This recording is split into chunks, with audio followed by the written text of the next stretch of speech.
คนเยอะมากทุกคันไม่เลย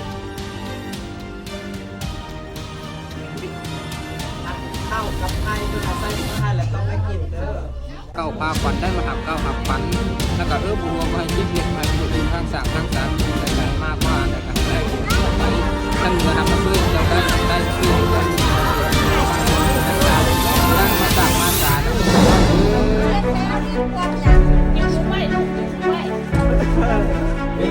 เริ่มยามดีเอาเพื่อมาสร้างบริษัทคือเมืองประเทศครับ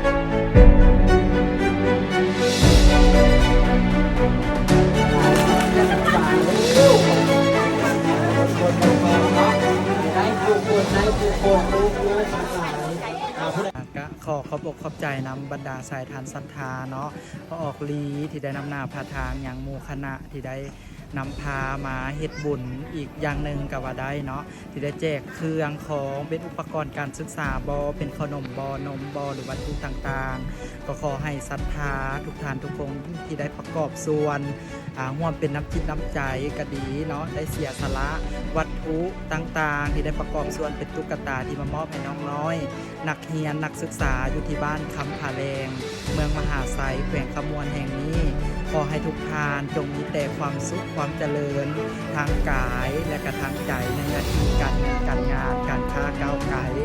ขอให้ได้ให้ดีให้มีแต่โชคสุขตลอดปีดีตลอดไปเฮงรวยโชคมานครับปูอายุวนะสุขะพละเดช